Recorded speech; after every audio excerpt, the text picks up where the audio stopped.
Hello and welcome back to The Movies Made Us Do It. Me and Matt are back. How are you, Matt? I'm pretty good, sir. How are you? I am very well. I am really pleased we picked this movie. Me too. I've got really fond memories of Rollerball, and I thought it held up well, but yeah, this movie's great.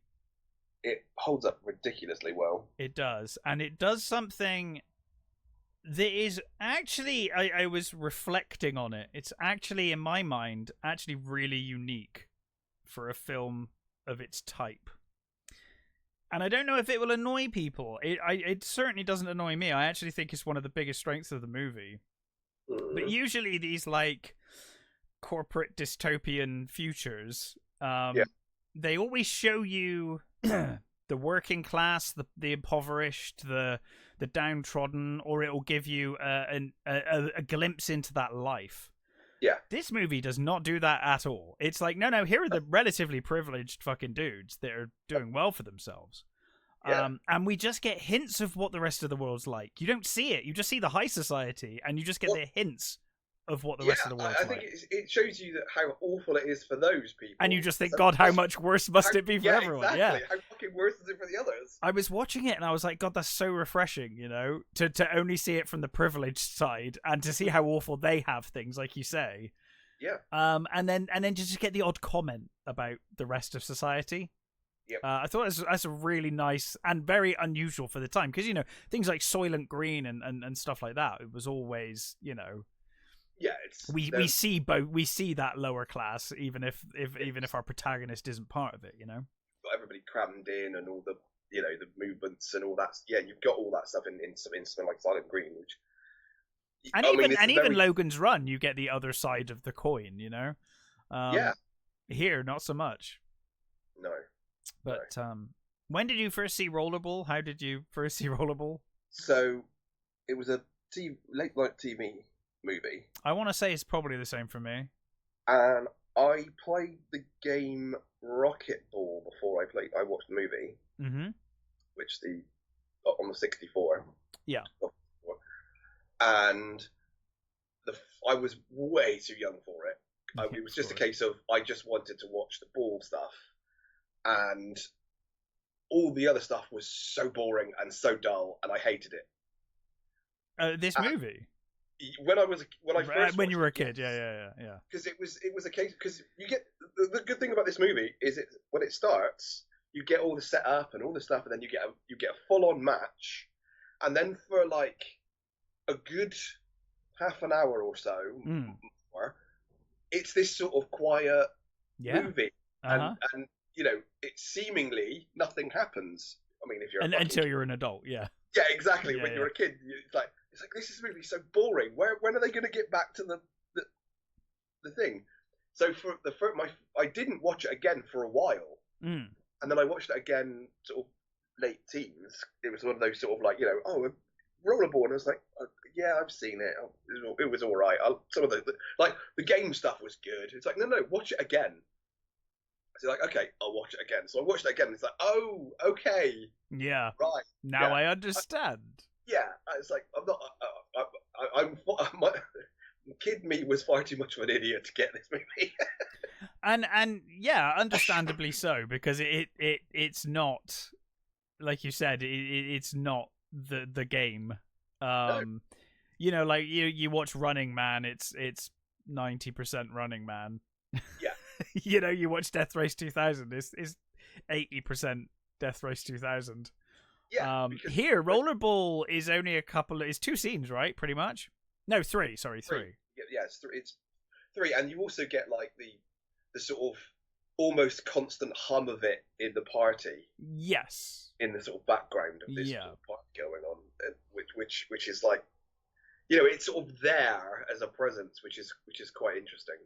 I do think, and I guess, well, you know, as we get into the movie, I do think it's really fortunate that they made a fake sport that I would totally watch.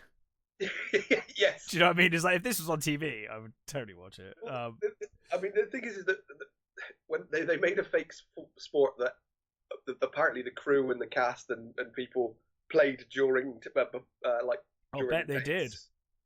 So there's like that already. It's like, oh, this is actually a pretty good game. Yeah. I'm always surprised that it never kicked off properly, like as a proper league or something. Yeah, I mean, if you take off the spiked gauntlets and yeah.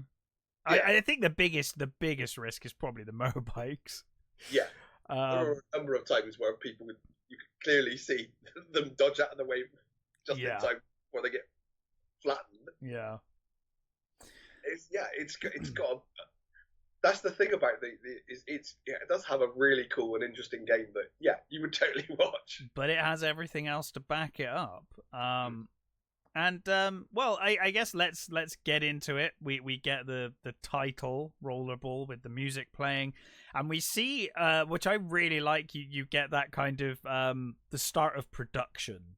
You got the empty arena, the lights start coming on, things start coming in, the crew start filling up to start getting ready.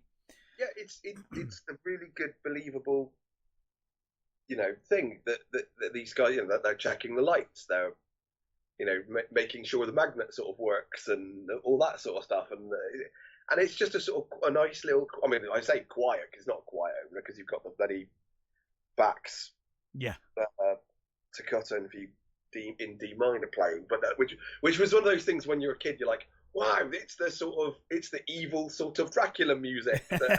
Yeah, it's not Swan Lake, but it's the next best thing. It's the thing that they used to use in adverts and stuff. Whenever they have like Dracula or something, coming into someone's room. So yeah, you've got that really lovely sort of build up to the sort of game. And then of course the game starts, or at least they start announcing the teams. The teams come on, and we're introduced to the Houston team, who are the world champions of Rollerball. I guess many years in a row. And this first game is against Madrid, if I remember rightly. Yeah. And much like any sports game, at least at this stage, we see the crowds are I guess comparable to a football crowd at this point. They're very happy. They got their flags and stuff. It's not until later on they start getting super fucking crazy. Mental. But they're obviously on their home turf, right? And they're cheered like absolute crazy, including the chant you will hear throughout this entire movie, Jonathan. The crowd love Jonathan. Now, he is a decades-long champion at this point. Like, he's been playing the game longer than anyone. Yeah, at one point they list his like credentials. It's like one game he took out like 14 people or something, and he's like killed a number of other people. Yeah, which is a cool thing, by the way. Yeah, in this totally world, sort of like, oh yeah, no, he's like he's the best ever. Yes, he is the bestest ever.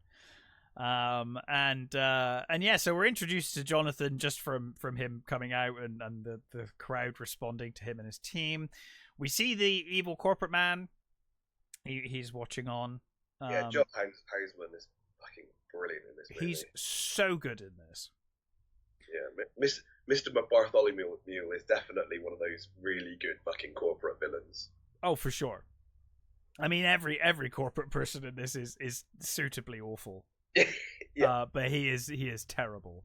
And I think it helps that he looks like the alien from Bad Taste as well.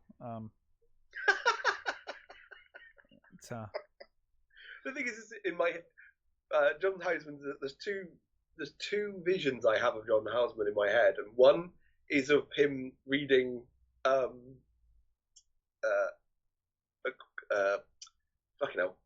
Christmas Story. Yes, yeah. In Scrooged. And then the other one is him also not reading a story, but telling a story in The Fog. So those are my two main views of him, and then there's this, basically. Now, besides the, I guess the obvious fact that they're riding motorbikes around a place with guys on roller skates, We get our first hint that things might be bad in this world when they announce over the PA, ladies and gentlemen, please rise for our corporate anthem. Yeah. And we realize that yes, this is a world run by corporations. It's corporate controlled, and they play the corporate anthem, and we see that tick that Jonathan has, the pounding of his fist, yeah, which he does before every game. I guess it psychs him up or whatever. Yeah, it's one of those sort of is it his sort of one, his frustration, or is it his, like, you know, just his anxiety, or yeah. But you do see the corporate overlords love their anthem. They properly. Well, it looks like every team has a corporate. Yeah, you get the impression the whole world is run by corporations, so all of this game is just going to be corporate people. And there's this Houston is run by the Energy, or owned by the Energy Corporation. Yes, yeah. Which I think somebody pointed out that's so no, all of the executives have surnames.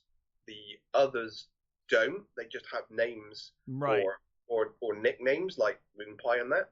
But Jonathan is Jonathan E. Yes.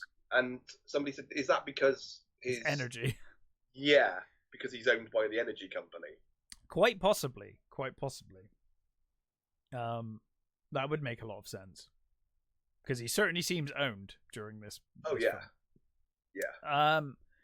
We get the testing of the ball. They fire the ball as a test ball. They say it is the tradition. I think it's mainly here for the audience to see that the velocity of this steel ball is 100 miles an hour. Yeah. Which I never noticed until I was doing this for review. I was like, pause? Oh wow, 100 miles an hour. Okay. And we do see the result of that hitting someone later on, but yeah. Well, there's a couple of times with, like, you see it hit some poor dude in the back of his fucking head at one point. Yeah. And then I think it does destroy a bike as well later. Yeah, bike explodes, doesn't it, from getting hit by one, I think. There's one when he's talking to the team, and they're talking to the new players, and he says about, you know, don't get your arm up there too you'll quick. Lose your arm, it'll rip your arm off. Yeah, just take your fucking arm off. Because basically it's a cannon and a cannonball. That's what it is. Yeah. Yeah, absolutely. So, you know, we're kind of introduced to the rules of the game. Basically, it's a big kind of banked circle. Yep. That there is think like Daytona, but smaller, obviously. Well, yeah, it's like a sort of velodrome type thing. Yes. Yeah, there you go. And they Starlight Express. They Starlight Express their way around on skates. Yeah. And then there's also people on bikes that pull some people on skates. And there's like a Death Star opening where they have to get the ball through into the. I'm doing a terrible job of explaining this sport, but it works. Believe me, it's fucking cool when you see it. Get the ball into the magnetic hole, and that's it. Yes, and the ball is launched from a cannon around the thing. Well, it's one of those things when you start watching this, you're like, well, this game just seems to be made to murder people. And then later on you realize, oh, that's exactly what this game. They outright state that's what this game was for. Like, oh, okay. The original novel by William. I've never read it. The story is because it's a short story. Yeah. By William Harrison is literally called Rollerball Murder. Is it? I've never read the short story. The original story is the actual game is more of it is literally about the murders, not. Yeah. You know, it becomes that later, but not. In the actual story, the original story, it was literally about the murder in the game. Yeah. So, we see that Jonathan is like obviously very adept at this game. He's very good with his team. We're introduced to Moon during the game. Moon Pie, yeah. Moon Pie, who looks like Moon Pie, you know, like him being called that. You're like, yeah, that fits. That really does fit. If I saw him, I'd be like, yeah. Like if they lined up the whole team and they were like, pick out Moon Pie. Yeah. I think I would. I think I'd be like, yeah, that's the guy. What I love about Moon Pie, and to be honest, it's almost everybody else but Jonathan, is they're all really simple people. They're all God, yeah. Like, Jonathan's way too intelligent things for this game. Yeah, I just smash things. I'm really good. And it's Jonathan that's like, he clearly thinks about things, and he clearly has strategies. Which I think is why they've won so many times. Yeah, exactly, it's less about the team, because they are all just cannon fodder. That's the point of the game. Yep. And that's the problem later on. But the whole thing is that Jonathan is way too intelligent for this game. He actually thinks strategy, because you never really see, other than the Japanese team? Yes, Tokyo. Yeah. Who clearly have an agenda. Other than that, you don't really see teams do much thinking outside of Houston. No, basically their coaches seem to do basically like they do all the thinking, and that they don't need to worry about that. Anything else? Yeah. But yeah, so they have a game. It's close for a little bit, isn't it? It's 1-1, and then we see some horrible injuries. Obviously, some people get punched in the face with spiked gloves, and there's people fall. What I like is that they don't shy away from how the Mets, like people. No, yeah, I mean, I like it later on when you see the stretchers getting like people on the stretchers. Yeah, like, Christ, don't be a fucking medic. Oh my god. I mean, towards the end, you get to the point where there's like medics literally lying. They refuse at one point, don't they? By the end, they're like, "We are not going out there. Fuck off." Yeah. Yeah, there's some really nice. There's some really fucking good stunts in this. Man, that's the thing. This is the time when people did it. One of the first movies to credit its stunt people. Oh, really? Well, good for them. Yeah, they definitely deserved it. Because I think that it looks like the Oscars are finally going to be saluting stunt people in the next Oscars. It's like, oh, really? How many Oscars have we had since they started? Yeah, you going to backdate those? Yeah. I mean, maybe backdate one for every year. Not that we give a fuck about the Oscars anymore, but no, but it goes. They have some sort of validation at least. Yeah, and it goes somewhere towards the Oscars credibility if they're going to do that. Yeah. But yeah, so I was trying to work out earlier. I was like, is this going to be a really long episode or a really short episode? Because a lot of it is just game. Well, that's the thing, isn't it? It's a case of how much violence do you want described, audience? Yeah, I mean, trying to describe the game in detail is. I mean, we could do it, but it would be pointless. Yeah. Really, there's a game. It's brutal, bloody, and really fucking cool to look at. Yeah. And you get the full on feeling that Jonathan knows what he's doing. He knows how to organize people. He's got Moon Pie is his main crusher, and basically Moon Pie seems to do his best to protect Jonathan. Yeah, he does. He does do. At one point, he drop kicks a bike. Yeah. And well, it's one of his favorite. That's against. You're not supposed to do that because the crowd boos and the ref sort of looks at him. Yeah. There's like and there's a clear sort of like, hey, it was an accident. Sort of thing, it happens. Yeah. Yeah. So there are rules, Well, there are rules at first. Those rules start getting stripped away pretty quick, but yeah. Yeah. But yeah, so we get in the showers. They're the team have won. They've won 2-1, I think, and they start discussing the upcoming Tokyo battle.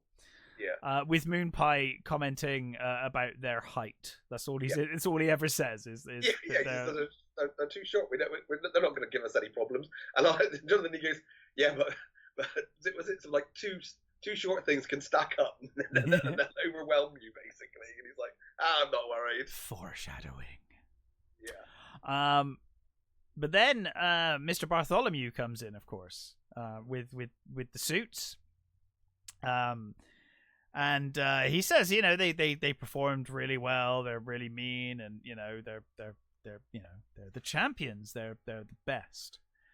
They mentioned that they're trying to figure out the best way to pay their champion in Jonathan. They haven't quite figured it out yet, but they say that you've been at this longer than anyone. You're every season's champions, and to reward him or to go towards his reward, he's gonna have this TV special, I guess, of himself, which I'm guessing is kind of unheard of or very rare that you would get, because I guess it's corporate time, right? So it's like the corporate time is they're giving you corporate time on their corporate channel for to talk about you. He's had a 10-year career, and it's clearly no one's basically lived that long. My guess is to have a career that long. Yeah.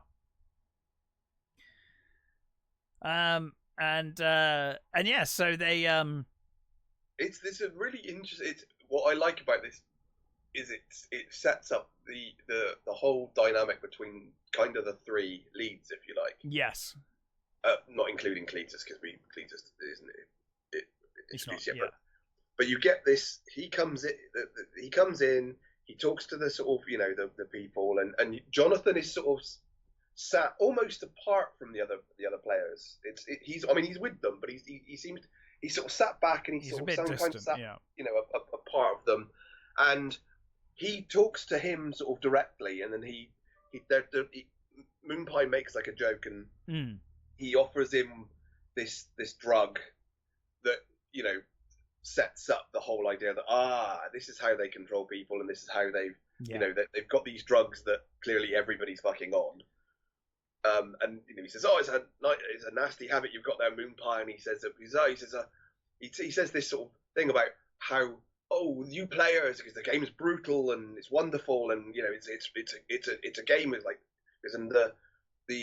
you guys, you have this dream of being executives in our grey suits, wearing grey suits, yeah. And then he says, but the executives, they all dream of being you guys, which is bollocks. Yeah, it's bollocks. It's like, sure, they may think about it for about 5 seconds and then go back to their work. Yeah. Or not, actually. Probably just go back to being numb and fucking humping. Yeah. Blowing up trees. But you see very soon they're all carrying this drug that's getting handed out. And before Mr. Bartholomew leaves, he says, Jonathan, come see me tomorrow. Which Jonathan, of course, agrees with. And then he kind of, they get changed, they leave, and their adoring crowd awaits, masses and masses of people. In their incredibly 70s. Oh yeah. Suits. Yeah. Of course. But I always used to think that was the benefit of things being set in the future. So maybe the 70s came back. Things go in circles.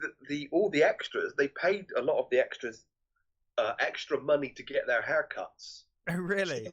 So that they wouldn't have 70s haircuts, yeah. So they didn't sort of date them. And you think, well, but the architecture and the fashion and everything else, yeah. Never mind. They tried. Yeah. These kind of things never bothered me anyway, but yeah, I know what you mean.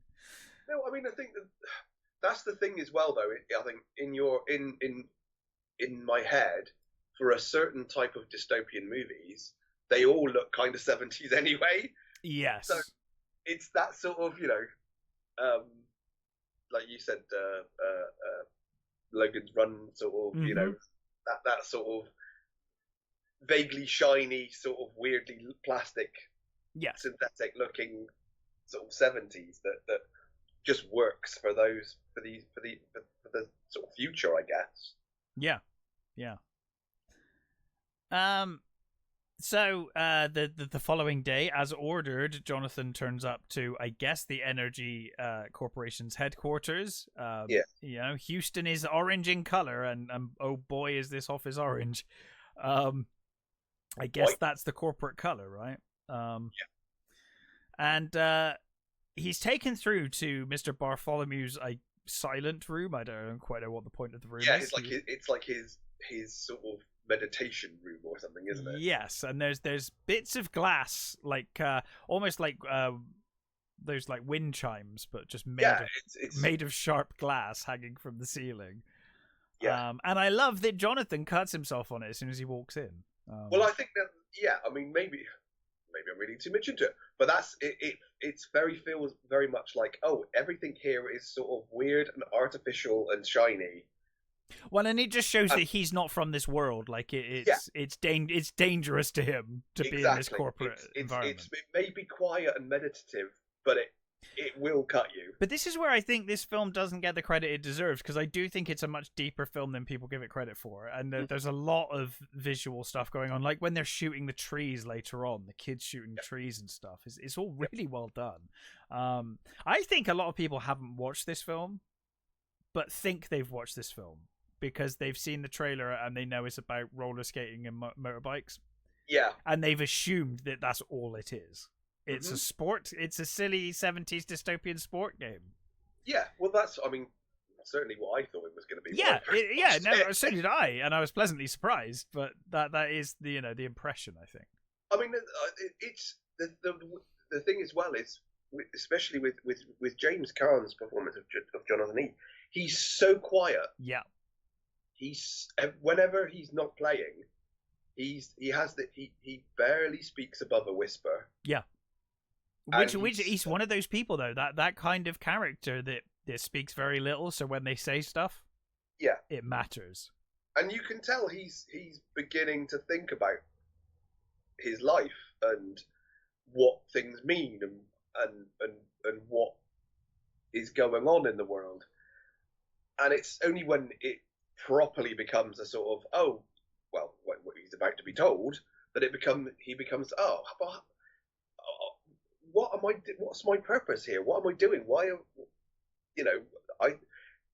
I just thought I was part of this cog and that thing, and now they're telling me I'm not. I can't be that cog anymore. Yeah. And it's well, subsequently what we'll go on to talk about in the movie. But yeah, it's way more than that. Yeah. Yeah. He is, well, they sit in silence for a bit, and then Bartholomew's kind enough to give him his handkerchief to wipe the blood off his hand. Yeah, and I like the way he sort of sits down and looks sort of uncomfortable. He's like, what am I doing? Like, yeah, and he sort of he tries to sit back and look comfortable and close his eyes, like Mr. Bartholomew is, but it doesn't sort of quite work. And then Bartholomew sort of not wakes up, but sort of gets up and says, "Oh, everyone needs somewhere to sort of, think, and this is where I come," sort of thing. And so, yeah, it's like, sure, I've got this. I've got a place like this at my home. Sure. Yeah, of course I do. Yeah, doesn't everyone? So Mr. Bartholomew says, you know how much the corporation loves you. You've done so much for us. The executives love you. You've been at this longer than anyone, as you said earlier. But now at first he says some of those executives want you gone. Doesn't say himself. It's some of those executives want you gone. And of course Jonathan's totally confused. He's like, why? Like I'm the best at this. Like I'm literally unstoppable. Why would you want that? And Mr. Bartholomew's not going to give away the whole game yet, but he does hint at it. He says, well, this game has a purpose. He mentions that there's no nations anymore. They all went bankrupt and they're all gone. And he says there's none of that tribal warfare anymore. So this game kind of provides a little bit of that. Like it keeps everything going. And he kind of mentions that there were previously corporate wars. Yep. They talk about the corporate wars. Yeah. And they say, like, everything is every decision is made by the corporations. From food to everything. Yeah, everything. Energy. I think he lists the corporations as like energy, housing, luxury. Yeah. I can't remember all of them now, but yeah, he lists sort of how it's now organized. Yeah, and he tries to say to Jonathan, he's like, well, the the rollerball team, they all work as a unit, and so do the corporations. He's like, don't mess with the ecosystem, buddy. Yeah. He's like, hey, look, there's no poverty, there's no sickness, everything's great. So just do what you're fucking told. Yeah, exactly. Basically. Yeah, you're sticking out in a team that you shouldn't be sticking out in. Yeah, and he says, look, this retirement is for your own good. Yeah, we're doing this for you, man. Yeah, this is all company decisions are made for people's own good. Yeah, and he says you must know this is for you. All the decisions are concerning you. And I think I like the first thing Jonathan says is, well, I lost Ella. Yeah. She's gone. The corporation took my wife. Yep. So he's basically like, the fuck am I going to do?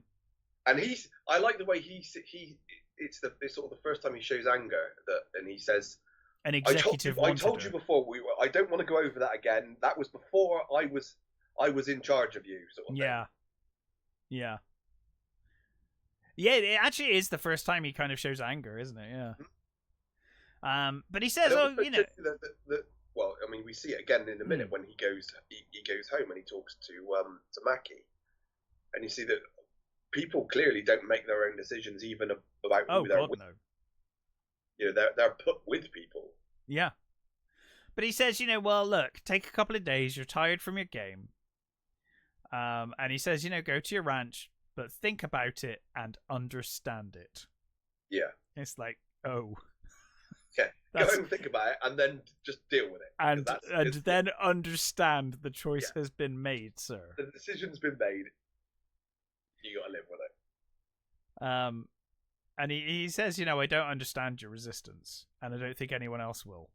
Yeah. He's like, no one's going to understand why you're resistant to retiring. But of course, Jonathan is genuinely passionate about this game. Mm-hmm. Like regardless of anything else. He really does love the game of rollerball, and he loves his team. That much is clear. But that's like the thing with him. That's the thing with his character, is the fact that clearly he's kind of perfect what he's doing, because it's why he keeps winning. For it. He's good at it, and that's all he kind of lives for. However, the problem is that he's too clever. Yes. For it. And too clever for the corporation, because they're like, oh shit, this guy's way too smart. So he gets home in his corporate helicopter, and he's greeted by, which looks, when it lands, it looks shonky as fuck, that helicopter. Yeah, it does. It looks a bit like a remote controlled helicopter. And he's greeted by, I don't know, wife. Kind of? No, corporate wife number 2? It seems to be that I don't think or are there no wives now? He's just girlfriends, corporate girlfriends. Current girlfriend that the company has basically given him. And she says, I've got a letter, and she says, I've been told to basically move on. Yeah. And I think that her response is, because there's, even at the party when we see later on, she clearly loves him. Yes. But even he's not really attached to her at all. No. Well, he's still in love with his wife, and this fucking executive came along, took a fancy to her, and took her away. Yeah. And now the corporation is and you gotta wonder, like, if he still had his wife, he might have actually gone along with this and just retired. Possibly. Them doing that is probably made him like, no, I've got nothing to fucking live for outside of this game now. Fuck you. We'll talk about the wife later, but well, yes. Yes, indeed. But yeah, as you said, she says, well, we've been together 6 months. I've got this letter. I've been told, I've got to go. Yeah, and his response is almost like, okay, bye. Yeah, because she's like, oh, don't you want to say goodbye? And he's like, that's fine. Don't worry about it. Yeah. Where's Cletus? Yeah. And that's, what's her name? It's, Pamela Hensley, who was Princess Ardla in Buck Rogers. Yes. It's like, I was like looking at thinking, I know you, and I was thinking, is she a Bond girl too? It's like, oh no, she was in Buck Rogers. Yeah. early Buck Rogers, pilot Buck Rogers. Yeah. Well, most of the first season she was on and off, wasn't she? But yeah, she's kind of set up as the sort of main antagonist, isn't she? At the beginning. Yeah. Well, season 2 they just change everything, so you know. But yeah, so he asks if Cletus is there, and sure enough, he is. Cletus is kind of training himself. And in comes Jonathan and starts punching the bag, and you know, it's clear that Cletus is very good at his coaching job. Yeah, he's got this. He's clearly his mentor. He's got. Well, he says at one point, he's like, "Oh, you're standing on your left skate," because they're like boxing, aren't they? And he's like, "Oh, you'd be stood on your left skate, and if you do that with Tokyo, they'll rip your leg off or something." Is that? Oh, shit. Yeah, okay. Exactly, yeah. They have a bit of a tussle, and you basically find out that Cletus seems to have been a rarity in that now I think he's kind of been upgraded, so he's actually a corporate now. Yeah.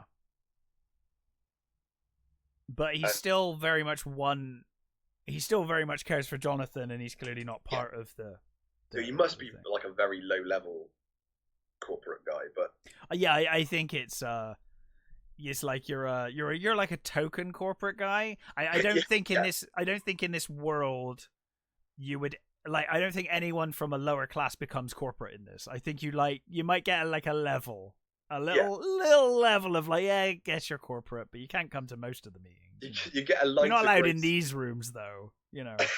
Yeah. You get access to the first floor of the corporate. You know. Because it feels like the game's rigged from the start with this, right? It's like you're either corporate or you're not, and you're probably born into corporate. That would be my guess, yeah. But yeah, he has some standing now, but he still is very much, his roots are very much with the rollerballers and that class. I think it shows his girlfriend's genuine heartbreak over this letter. When we see them in front of the fireplace. She's like staring off and not really paying attention. She's clearly upset. And the drug gets passed around. Cletus takes one and he passes it to Jonathan. Jonathan takes one, hands it to her, and she refuses. She's like, no. And she's like the only person that you see at this point that's like, oh shit, she didn't take the drug when offered? That's you know. Yeah. And yeah, I'm guessing it's a sort of emotion suppressant to a certain degree, maybe. Maybe, yeah. And she wants to feel this, I guess. Yeah. So they talk about Indianapolis, don't they, at lunch? And he's like, oh, where the fuck's Indianapolis? You know, never heard of it. Like, what is that place? And then as she gets up to leave, and they're like, where are you going? She's like, Indianapolis. It's like, that was good. Well done. Good job. Yeah. And when he's alone with Cletus, he then feels like, you know, the corporate woman's left. Yeah. And he says, hey, Cletus, do you know about the corporate stuff? You know, do you know how the corporations got started? Do you know about the wars? Like, you get the impression these wars were a while ago, like possibly before Jonathan was even alive, or at least where he was too young to really know anything about it. They're clearly not taught anything. No, and even either Cletus is, as I said, stuck in his class, even though he has the corporate title technically, and he's not privy to information, or, and I suspect it's the latter because Cletus is quite a bit older, he's not allowed to talk about it. Yeah. So Cletus then starts, he diverts it and says, oh, I remember your rookie year. You were the best player I ever coached. And, you know, nobody could lay a hand on you. And, you know, he just starts trying to deflect. Yeah.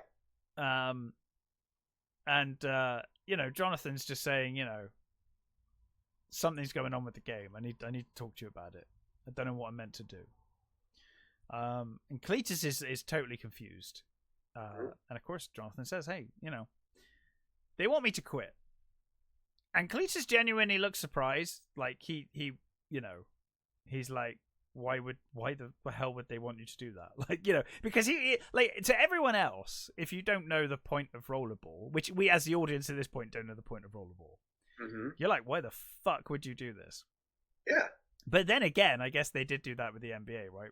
With Chicago Bulls, so could happen. I don't know enough about Chicago Bulls. I only know because of that amazing Netflix documentary, which I keep going on about forever. Oh, it's yes, like I keep my forgetting favorite Netflix documentary of all time, even though I've never watched a game of basketball in my life.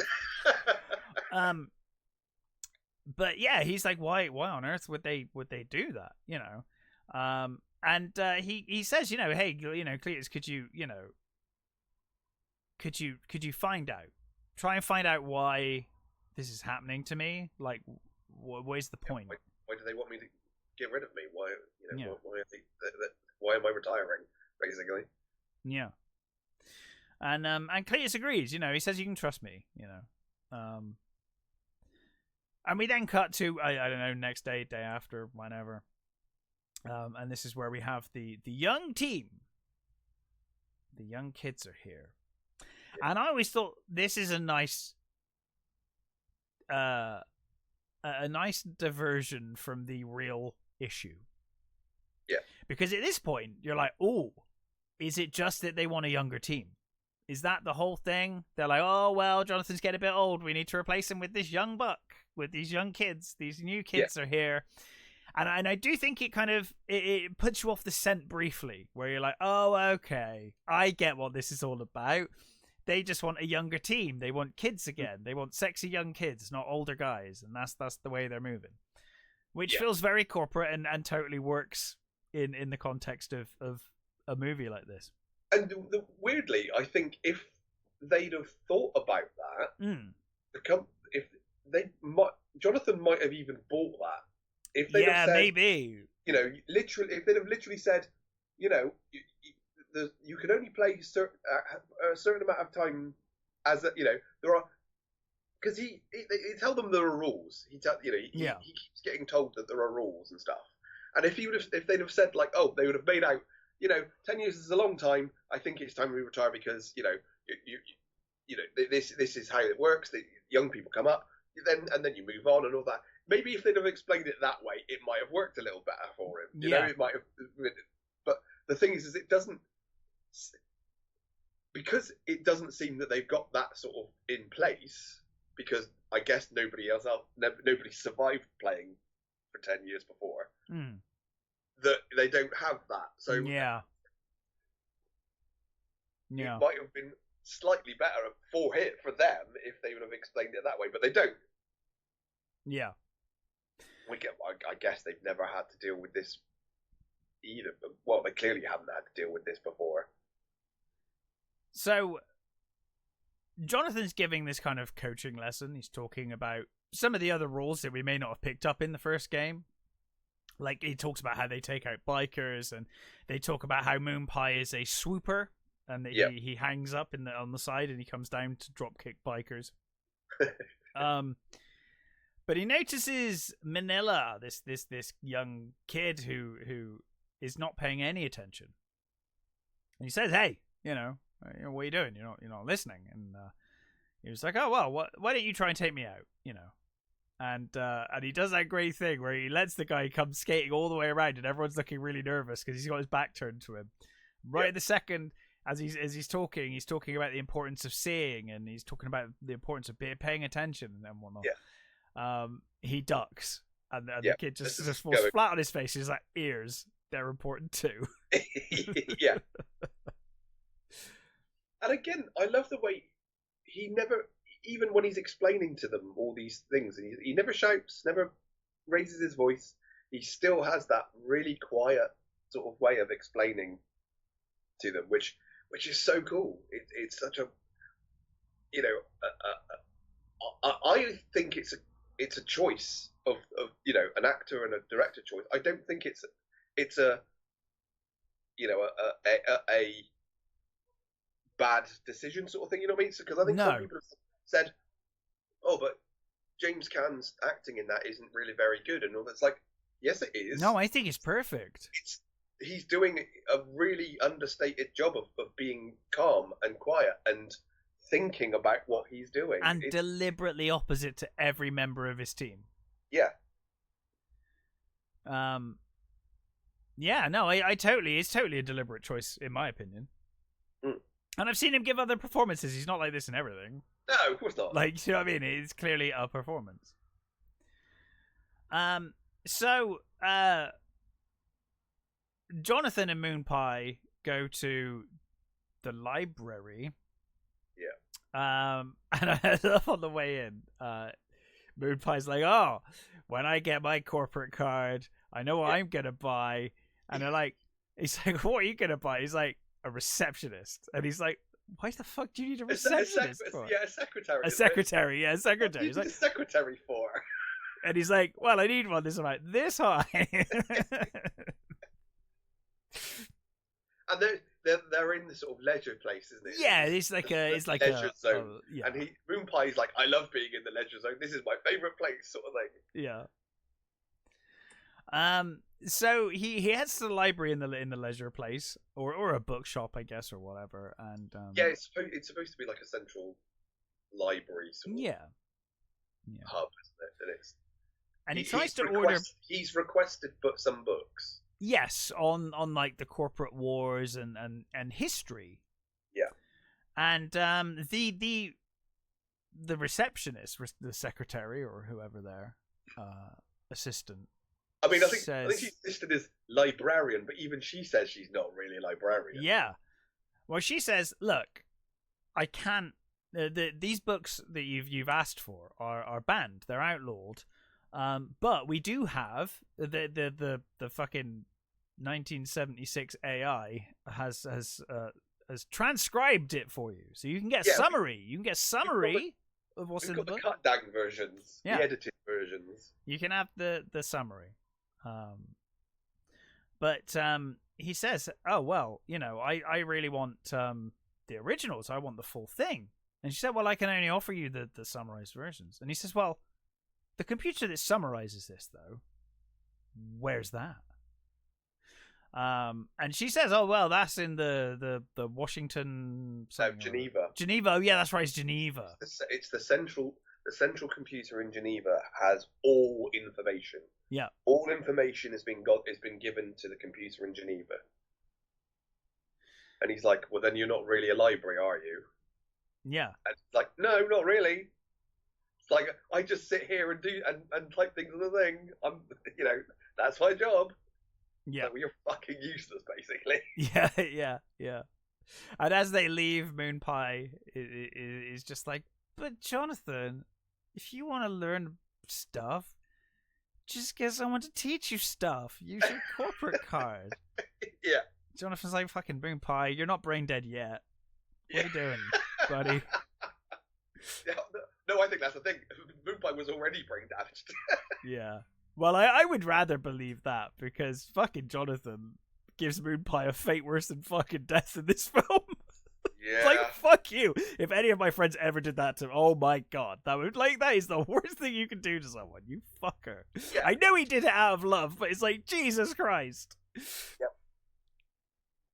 But anyway, we'll get to that later. You don't want to be Jonathan's friend, basically. Don't get close to Jonathan. This is not a good idea. So Jonathan's on his ranch, and we see he's got a horse, he's got some land, which you imagine is pretty bloody rare to have space and land. Yeah, he's got a really nice place. Yeah. And it doesn't look like your typical dystopia where, like, oh, we polluted the world. It's all sunny and lovely and nice. It's actually nice. Like, it's not like sweaty like Soylent Green or anything, you know? It's yeah. Soylent Green is a very sweaty movie. It's an extremely sweaty movie, yeah.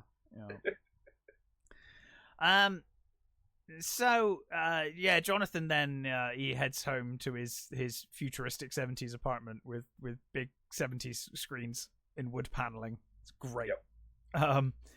It is kind of awesome. It's kind of awesome, although it annoys me in a very ugly way. Well, it kind of annoys my like OCD, because the fucking the panels aren't evenly spaced where the TVs are, and I can't help but see it. It really annoys me. It's like, oh god, that's so annoying. But he watches videos of his wife. He puts a video of his wife on. Yeah. Who knows who filmed it? Who knows? You know, Lord Adams. Yes. Yeah. And, twice Bond girl. Yes. Yeah. Yeah. You know, and it's clear that you know, she is the only one for him. You know, and he kind of wishes she was there now. Yep. Unfortunately, it's not the woman that turns up. No. So a lady, I don't know if she's already been there at that point or whether she's just turned up. But she turns up and she's like, "Oh, you know, how do I look?" And he's like, "Well, that's the uniform of the house, you know." Yeah. Well done. It feels like she's been, well, because hasn't been there, so I'm guessing she's just made herself at home, basically. Yeah. Yeah. But Jonathan's not surprised by this. He must have known this is just how it goes. One's gone, another one will be sent. So this is Daphne. Yeah. And you know, she's almost she almost like exudes evil immediately. Yeah, she's. You know, it's like immediately. I don't trust this woman at all. She clearly is the more like, corporate. Oh, I'm the corporate lady. Yes. I'm here for the corporate reasons. Well, as you said, his previous girl, although he wasn't interested in the previous corporate girl, she did like him a lot. You could see that on her in her face and in her emotions. This girl is cold. She is just there for a fucking task. Yeah. Yeah. So the rules have changed. We discover Tokyo, limited substitutions. Things are changing. Yeah.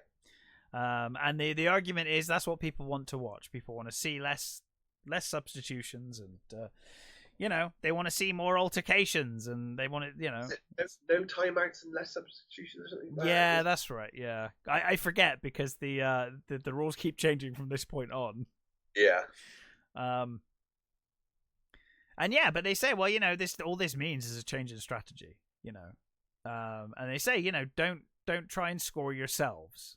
Like, share it. It's a team sport, and you know, and all of these things are true. But you know, this is just really aimed at Jonathan. Mm-hmm. It's basically like, I'm talking to the team, but I'm talking to one person in the team. Yeah. Lose, you fucker. You know. But Jonathan chases the guy down as he leaves, and he says, "Yeah, hey, you know, you're talking about those contracts, and you know, if everyone's being asked to play with this no penalty rule, why are people asking me to quit? Like, what's the deal? Like, you need me now more than ever. You know, like with the rules changing, I'm your best shot." But the corporate guy clearly not going to give anything up. He just says, I think he says, like, I don't know. And then he says, why can't you just do what you're told? Yeah. Just do what you're told. Just get on with it. But yeah, but Jonathan, at this point, Jonathan, I guess it is, you know, it's multiple things. But Jonathan says to the executive guy, he's like, hey, I am not leaving my team at the hands of Tokyo. Yeah. Because although Moon Pie doesn't give a shit about Tokyo, it's clear that Tokyo are not to be fucked with, and they're dangerous. And Jonathan knows that.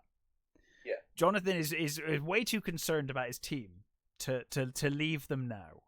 Yeah, because I think you're told that the Tokyo players basically know karate and jiu-jitsu, so they're a little harder players than the others that they've been, you know, used to, as it were. Yeah.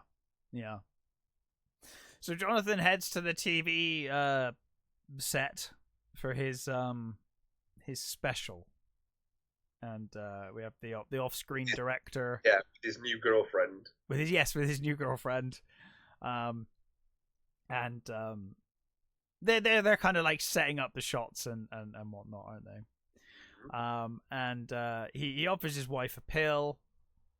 And he's kind of talking, and then the guy says, "Oh, I'm a statistic nut." The director is like, "Oh, statistic nut, huh?" And he starts listing off all of Jonathan's accomplishments. And yeah, And it's such a weird sort of way that it's done. It sounds like a robot, doesn't it? Almost. Yeah. And you don't see the guy. All you see is the guy's hands. You see his hands. Yeah, he's kind of doing like a, I don't know, like a Mighty Mouse kind of thing, villain thing, you know. The claw from Inspector Gadget. Yeah. Oh yeah. I suppose the claw from Inspector Gadget works. But anyway, Jonathan sees a script.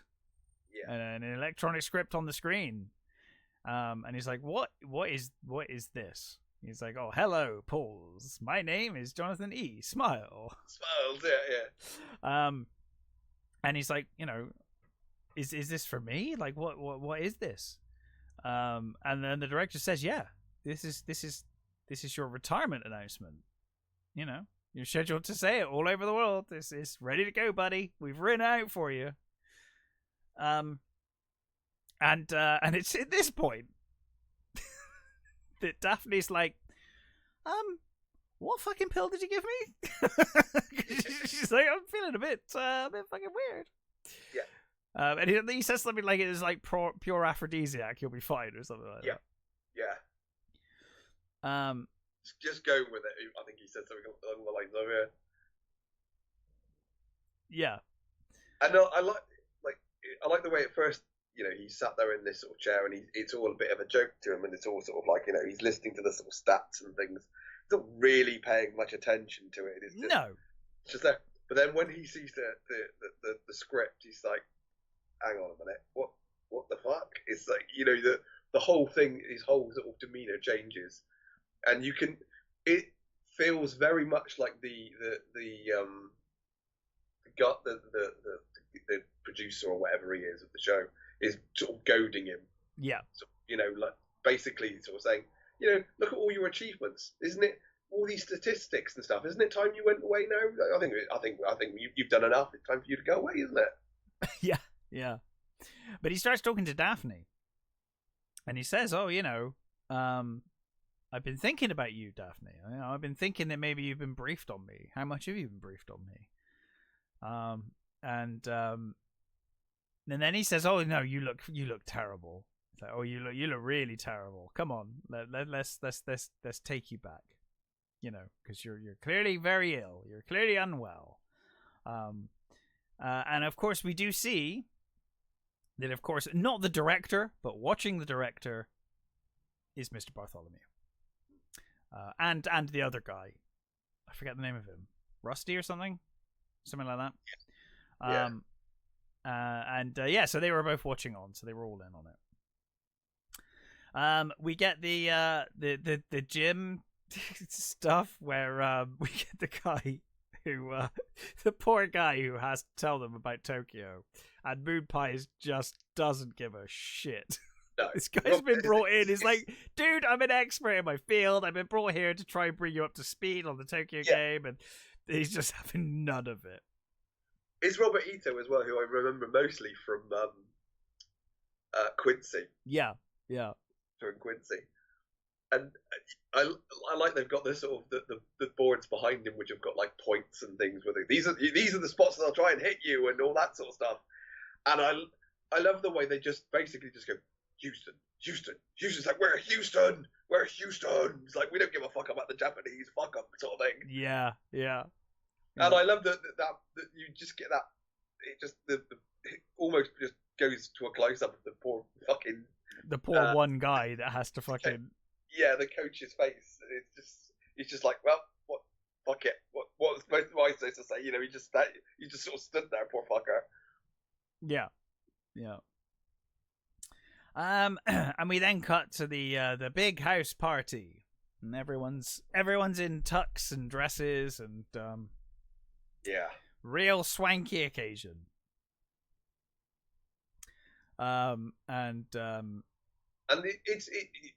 you get this sort of this vaguely so this the party sort of scene where they're all sort of, you've got these executives that are wandering around with these women who I think are clearly not like prostitutes, but that's what they're that sort of, they're clearly a class of, their job is to be the dolly bird, as it were.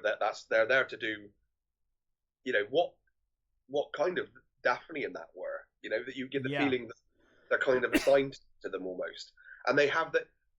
They're all past. They're sharing drugs and stuff, and they're sort of touching each other's faces and stuff, and it all sort of feels very weird and artificial, and then like everyone's almost on drugs of some kind. Yeah, like, everyone's kind of weird. It reminded me of the Eternals in Zardoz. Yes, there's that sort of almost sort of like a baseline malaise. There's that sort of they've done everything and everything's there, and it's all sort of we live for this, but it's all a bit boring. That sort of thing. Yeah. I love that just before Jonathan turns up, we overhear a conversation of two corporates, and one of them's like, "Oh yeah, well they play the game, but they're robots. They just look like people." And like his partner just like, "Shh, I'll hear you. Keep it down. Don't talk about the fact that there's robot versions of this game." Yeah, it takes you along a number of sort of you hear these sleazebags talking about schemes and stuff and planetary stability in the market and stuff. Yeah. That's good. So Jonathan turns up with Daphne and gets a hero's welcome from everyone who's there. Daphne could not give a shit. She's not looking at anyone. She just turns up, stands at the top of the stairs looking beautiful, staring off into space, doesn't care. Yeah. Jonathan sees his ex there, who is... Yeah, Vicky's basically been assigned to someone else. Yeah, but she's still in love with Jonathan, clearly. Yeah, because the way she looks at him, she's all sort of, gooey-eyed at him, isn't she? Yeah. You can tell she has jealousy when she looks at Daphne. Meanwhile, Moonpie's like surrounded by like 4 girls or something. He's just having the time of his life. I love it at one point Moonpie disappears, and when he comes back, he's like his bow tie is all crooked and his like hair is a little dishevelled. Like, what's Moonpie been doing, I wonder? Yeah. We see Cletus is there, and he's clearly trying to find out information as Jonathan asked him to, but he's struggling to get any answers from anything. I think Jonathan spies Daphne talking to a corporate. They're like dancing together, and clearly she's relaying some information under the guise of having a dance. And yeah, the dancing's really weird as well, isn't it? Because they're all like really like intensely staring into each other's eyes and like clearly off their faces.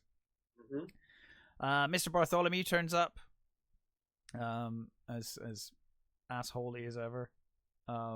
He is so good at this movie. You're right. He is like perfect corporate asshole in this film. I'm trying to think. Is this when they start? Yeah, they start showing the clips, don't they? Then. So his special starts now. Obviously, they've had to recut it. Yes. Because he wasn't there to basically give his retirement. He wasn't there to do anything. Yeah. He drugged his girlfriend and then left. It's like the whole special. Yeah. I'm not reading this. Oh my god, my wife looks terrible. We need to leave. But Bartholomew basically says to him, we had to play it because we kind of told people we were playing it, and it was organised. But you basically you fucked it. You were supposed to do your bit. You didn't do your bit. Yeah. They had no choice because it was announced to the world that he was going to do it. So you do get it's this when they're playing the sport on the screen and stuff. You do get the feeling that people are actually beginning to feel something for it. They have that sort of that. There's like the brutality.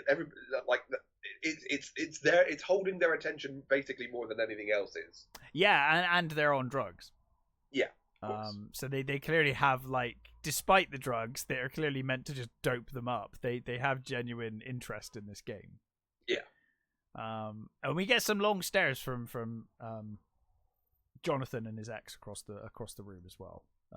She's clearly in tears. So Jonathan heads to like one of, I guess, the side room with Cletus. And Cletus says, hey, look, there is something going on. Like, you're totally right that something's going on, but nobody is telling me anything. Like, I just don't know what the hell's going on. And I think he even says, like, we don't even know the names of the people in like upper corporate anymore. Like, we don't even know who they are. Like, no. So there isn't, like, no hope of getting this sorted.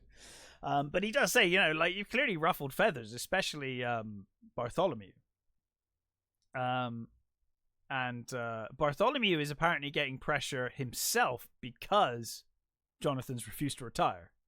Yeah. So, like, even Mr. Bartholomew is not above this. Like, people are looking down on him now because he's failed to get Jonathan to retire. Yep.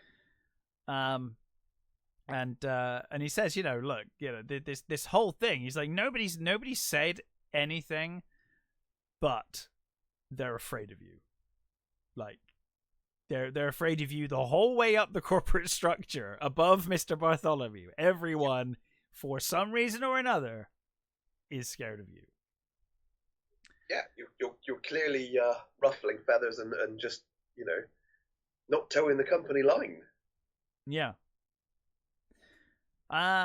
So I guess meanwhile later in the party, they start showing reruns, and I guess they're like, oh no, not reruns again. And one kid's like, hey, I've got a gun. I know what we could do. Yeah. We could go and shoot trees. And Jonathan is obviously quite dejected and decides not to go with them.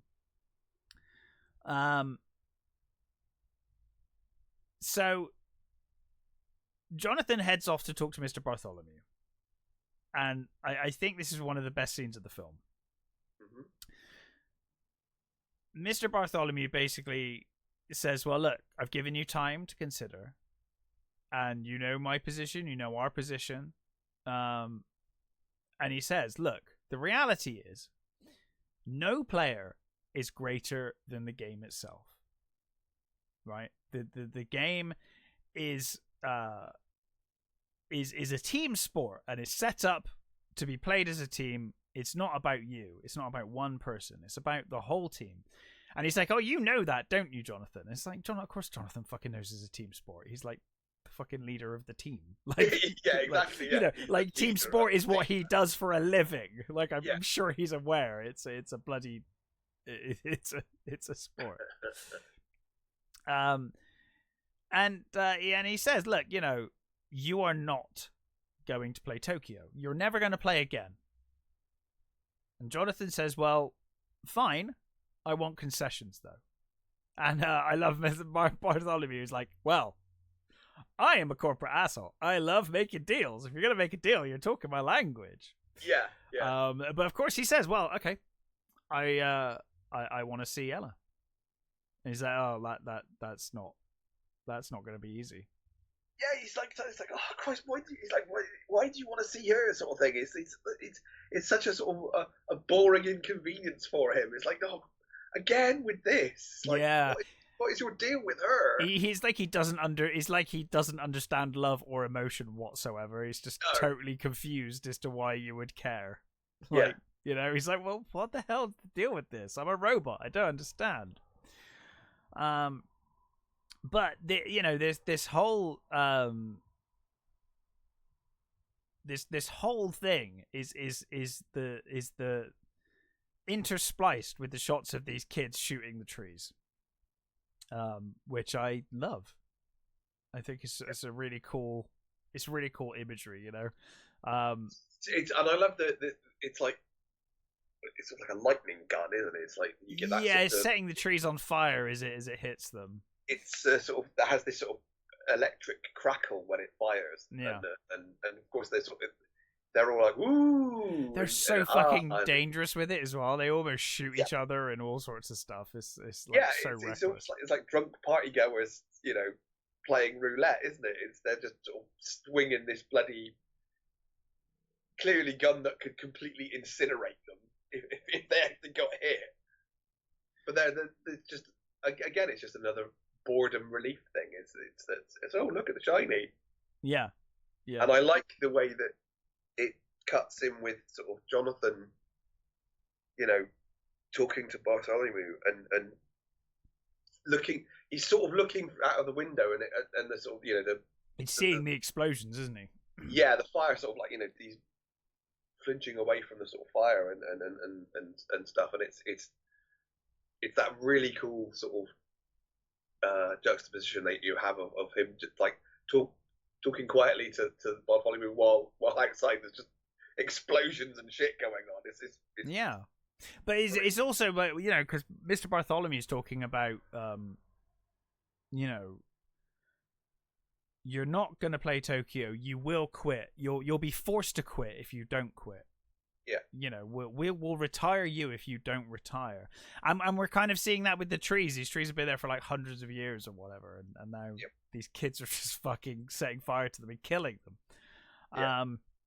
And we get the cheering of, we hear the TV like, Jonathan, as we see these trees burning down.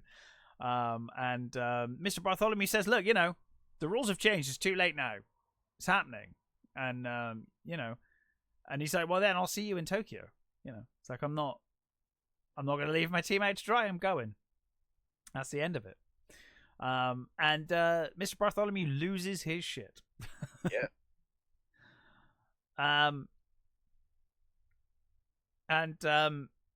So the next day or whenever, I guess the day of the Tokyo game or just before, he's packing to leave for Tokyo.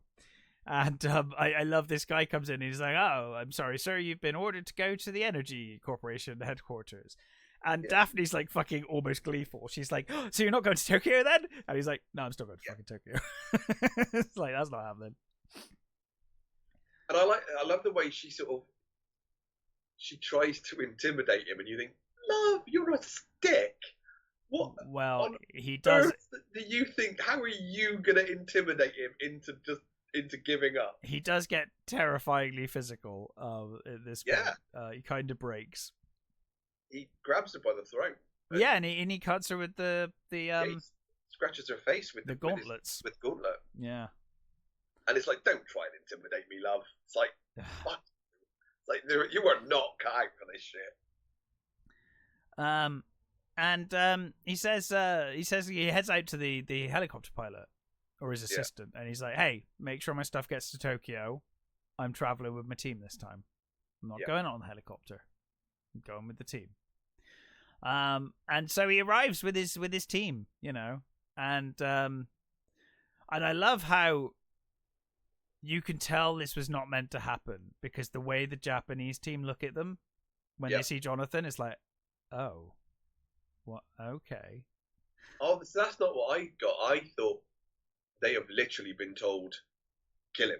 Oh yeah, well yes, yeah, I guess that too. They are just there sizing him up. I mean, that's even more obvious in a minute when they're doing the corporate anthem, and the guys just keep side eyeing him like, are we gonna kill him? Like, what are we doing? So they say the rules have been changed, and they have the media there, and they're like, oh, the game's going to be played without any time limit. Do you have any comments on that? And he's like, I don't think it'll come to things getting too out of hand. There's still a game. There's still rules. It'll be fine. It won't be a problem. And yeah, we just see like the crowd just absolutely love Jonathan. They just keep chanting him the whole time. Yep. And yeah, so and I love that you've got they're all like you said, the Japanese are sort of, they keep giving glances to the other team and stuff, and like Moonpie's just like there, like almost gleefully sort of. Oh, he can't wait. Giving them glances back. It's like, nodding his head at them and stuff. And he's totally wants to murder these little guys, as he says. And I love the scene when they go for massage, and Moon Pie and the masseuse fall asleep, and he just starts pouring his heart out because he knows that he can't hear him. And he's like, "I'll just say it now." And he's like, "They took Ella away from me, and you know, they're asking me to quit. They're pushing me out." And I think it's a really sweet scene. You know, he can't. Moon Pie's too thick. He can't tell Moon Pie. Doesn't want to hurt Moon Pie's feelings. So he's like, I'll tell you when you're passed out. Again, it's just showing his individuality. It's showing that he's kind of the only one that's like this. Mm-hmm. Everybody else doesn't give a fuck. Yeah. Yeah. No one remotely thinks about stuff anymore other than what they're supposed to be thinking about. Yeah. So we get the game against Tokyo, and as I said, you get the corporate anthem, and then oh my god, the Japanese are giving the biggest side eyes to Jonathan's team. It's like, okay, we are just here to murder them, and they're all sizing them up. Yeah. So yeah, what I think's funny as well is that he keeps saying about how small these Japanese dudes are. It's like, when you see the team, it's like there's only like one that's really short. The rest are all huge. I think I guess Moon Pie is kind of giant. Yeah. Which is probably why like everyone's short to him. But yeah, you're absolutely right. Some of them are taller than like members of Houston. So. Yeah. But yeah, so the actual match itself is just again fucking awesome. It's great. It's really beautiful, brutal. You've got fucking bikes going through the stands. Yeah. You've got. We should say before that. Yeah, I was going to say we should say before that. Jonathan tells Moon Pie to stay close to him. He's like, "Make sure you stay close to me." Yeah. But anyway, yeah. Sorry, the game. Yeah. It's got some just amazing, full on like people going over the bikes and people barely getting out of the way and stuff. And there's some like full on exploding bikes and. Did you enjoy the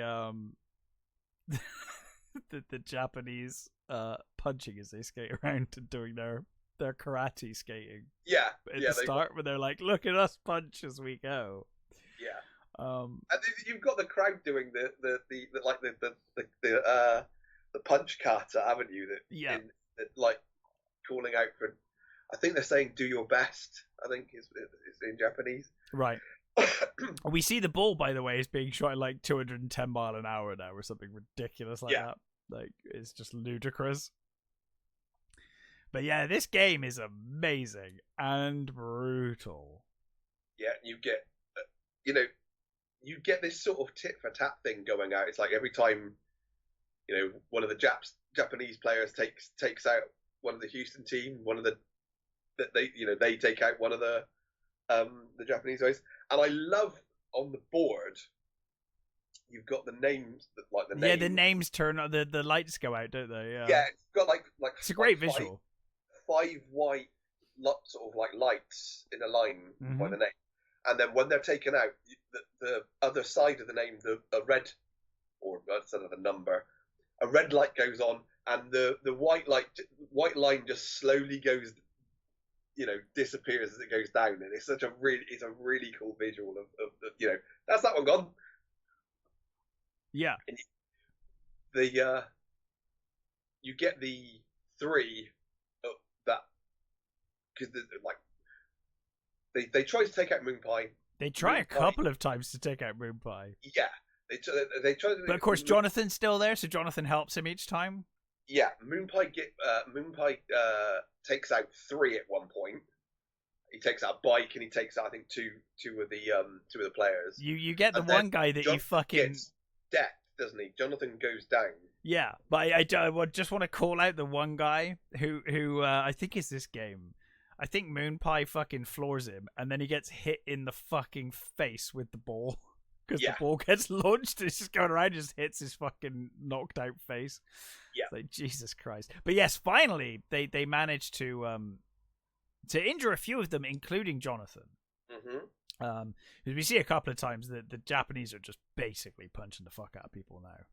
Yeah. But yeah, Jonathan eventually gets injured and has to sit down. He's injured his arm, hasn't he? Mm-hmm. Yeah, his arm gets punched. Meanwhile, Moon Pie, who is the swooper, is getting swooped by 3 guys. Yeah. And this is brutal, this scene. They totally pile on him and just... Yeah, they beat they absolutely lay into him. Yeah. And then two of them hold him while one of them like yanks his helmet off. Yeah, and then just punch him in the back of the head with the spiked gauntlet. And it's full on in front of Jonathan, sat in the center bin. And Jonathan knows straight away. Yeah, he knows. He's like, he's fucked. That's it. Because he sees the look on his face. He's like, okay, he's done. He gets full on punch with that fucking gauntlet in the back of the head, and that's it. He goes down. And I love how it's not like he's emotionless, but Jonathan's getting ready to go out, and he can't even look at him because they bring his body in, and he won't even look at him properly. He looks over briefly a couple of times, but it's like he's just like focused on murdering people. They don't even. They like he's dragged in. He's dragged in and they put his head on a pillow. That's about as much as they do. Yeah, they put his head on a pillow and they put a mask on him. They don't even, and that's pretty much it. Yeah. They don't even drag it. They don't even like take him, on a stretcher. They literally drag him like he's a, Well, Jonathan like trips over his skate on the way out as well, doesn't he? Mm-hmm. Yeah. But yeah, so and but he goes to he goes ham now. He goes for the guy who punched him in the back of the head. He does the same thing. He rips his helmet off and hits him in the back of the head and proper murders the guy. He tracks him down. He literally goes for him. Well, and the other guys, right? Mm-hmm. And he scores, of course, as well, despite his injured arm. And then the crowd start breaking in, don't they? The Japanese crowd start breaking in, and one of those guys gets completely fucked up. Yeah, one of them. He climbs over and he tries to. He's there and trying to lay into the players. They just basically punch him into the ground. Yeah, and it's one of those things that you'd think, oh my god, in any normal game, imagine it if football, a fan went onto the pitch and then the players just kicked the fuck out of this guy. Yeah. The owners of the company would be mortified. But here you see corporate executives laughing when that kid gets fucking knocked out and hit through. It's like they don't give a shit. Yeah. And this is the first time we see the poor bastards that have to go out and get the stretchers and clear off the bike parts and stuff while this game is still going on. Yeah. And we see quite a few people get injured because, the one of the Houston cyclists gets punched in the face, and his bike explodes. And there's a lot of he gets set on fire. That's right, he gets set on fire from the bike, doesn't he? Yeah. Yeah, there's a lot of just sort of people led there with their faces bleeding, and they're not moving. I mean, they might not be dead, but probably dead. So anyway, Houston wins, obviously. Yeah. And Jonathan heads to see Moon Pie, who is now, we are told, completely brain dead. He has no brain function at all. He's on a machine that's keeping him breathing and his heart going. It's like Bert Kwok is like overly joyed to see him. Like, hey, it's like, hey, you can sign this. Please sign this. You're Jonathan E. Here, sign this. Your mate's brain dead. He's a vegetable, honestly. He's like, you need to sign it. It's like, what? Why do I need to sign it? It's like, because there are rules. You need to sign it. It's like, and he's like, does he? He's like, does my best friend in the world dream? And he's like, no, he's fucked. He's totally fucked. Yeah, it's like don't worry about it. Just sign this contract. He's a vegetable. He calls him a vegetable as well. And it's like, dude, you're a doctor. I'm pretty sure that's not what you're meant to say. Yeah. But then he comes back and he says, well, even a plant feels something. And the guy, he says like, oh, even a plant can say something, and the doctor says something like, well, who's to say? Now sign the form. Who knows? And he says, oh, just leave him. And they said, look, there's because at first he comes in, he's like, well, he has no family, so you're gonna have to be next of kin. Yeah. And if you sign this, we'll turn the machine off. And it quickly becomes apparent that he wasn't meant to have a choice. Mm-hmm. Like they weren't. He wasn't meant to say no. But as with everything in this film, as with the game itself and everything else, Jonathan says no. Mm-hmm. And this guy's like, you can't say no. And he's like, yeah, I can. I just did. He's like, no, don't worry. I'm rich as fuck. I'll take care of the arrangements. Like, that's it. He's gonna live. Yep. And I love the doctor says, there's rules. And of course the rules have been removed for the game. So he's like, there are no fucking rules here. Like, in Tokyo there are no rules. And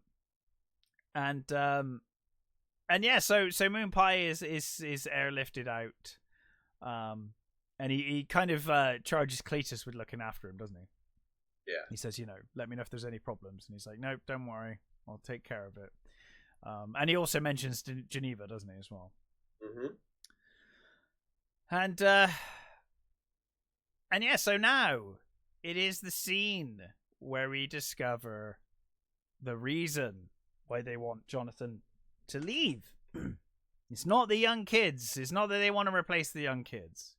They're having a Zoom call or a Teams meeting, 1970s Teams meeting with all the corporates. Yeah. And they say, look, we need to get rid of Jonathan E. We can't murder him. Yeah, it has to be during the game. He can't have an accident. No, he can't have an accident, and he can't be murdered. At least not outside of the game. And we realize the reason for Rollerball. The whole point of Rollerball is that it's designed to demonstrate the futility of individual effort. Yeah. The point is that these fuckers get killed all the time and replaced. Yep. No one stands out. It's a team effort because you're all in the corporation and you all work as a team. Yeah. Just all beneath us. So this was never about having a winning team. Mm-hmm. That's not the point. Because all of these corporations talk to each other anyway. They don't give a fuck. They're like, no. The only reason for this game is to keep people in line and just break any free spirit or free will they think they've got. Yeah. Just grind them into the dirt. Your heroes always fail. And Jonathan, unfortunately, I guess for a while maybe they let it go because they were probably making profit off of it. But now they're like, no, this has gone too far. People believe in Jonathan, and that's terrible. We don't want that. Yeah. And of course they head around and ultimately they all agree because they have to press the affirmative button. Yeah, and there's a couple of them that are like hesitant, yeah, real sort of thinking about it before they give their response. Yeah, but ultimately they all agree. So Jonathan heads to Geneva. And he goes to the big computer. He's taken into the mainframe, and he meets with the guy who's like, I guess, locked in that room forever and never sees anyone. And he's like, "Oh my god, it's Jonathan! Like, you're amazing. We don't get to see anyone down here." Yeah, it's like the best day of his life. He's like, "Oh, let me show you around everything." It's Ralph Richardson, isn't it? He's sort of like this sort of doddering sort of old professor, but doesn't actually fucking know anything. I love the bit when he's like, oh, it's so embarrassing when you misplace data, and he just holds up a punch card, and it's like, oh, the whole of the 13th century, and he just rips it up and throws it on the floor. He says, today we lost the whole of the 13th century, just like that, it's gone. But what I like is that he seems both devastated and not caring at the same time. He's like, oh well, Because I guess it shows his power. It's like, oh, it was a fuck up, but look at the power I've got with a mess with my cock up. Oh, all we lost really is Dante and some corrupt popes. Yeah. You know, it's just like, oh, that's it. That's all the 13th century was then. That's fine. You know, Dante wasn't important. No, you know, not at all. Popes were corrupt popes. Bleh, who cares? Just the 13th century. We don't need to worry about it. It's fine. Yeah. But he does sort of. He does that. He does sit down on the stairs at one point. Yeah, they do have that moment. Yeah. And he does seem, for a second, he's like, it's all shit. We ask them things and they don't. It doesn't know. The computer is like, it doesn't want to tell us anything. Yeah, anymore. It's not that it doesn't know. It's that it's rebelling. It's refusing to tell them what they need to know. Yeah, but then he literally just gets up because Jonathan sort of sits down with him and goes. It's like they're sharing a sort of confidence, and then he just gets up and sort of dismisses it. Well, I almost assume that it's like this guy wanted to tell Jonathan. Yeah. But I wonder if the AI is ultimately timing the amount of time it takes to go from one room to another, so he couldn't go for too long. Quite possibly. It would know. But maybe I'm reading too much into that. No, I don't think so. I think it does feel that. Because it's like I'm gonna tell you really quickly this, and then we need to continue on. We can't hang around. There's a definite feeling of the sort of he has a job, and he's supposed to sort of, or there's an idea of a job. He's supposed to be like a librarian sort of thing. Yeah. But then it's a pointless job because he doesn't really know anything. It's all based on the computer and what the computer decides to tell him. Yeah. Everything has been digitalized and, nothing exists other than what's in this computer. And now the computer's not telling anybody things. Yeah. It's doing its own fucking shit. So we're introduced to Zero, which is the computer AI mainframe. Yeah. And he says, hey, this is Jonathan E., the famous rollerballer. You know him, don't you? You've got all sorts of data on him. And he says, Jonathan E. has a question for you. And Jonathan E.'s question is very straightforward. All he says is, I would like to know about how the corporate structure works. How do decisions get made? And it's completely quiet. And Jonathan's like, it can hear us, can it? And he's like, yeah, it does speak. And he's like, Zero? And he's like, negative. And he's like, you answer the question. Like, negative. And it just refuses flat out to answer Jonathan's question.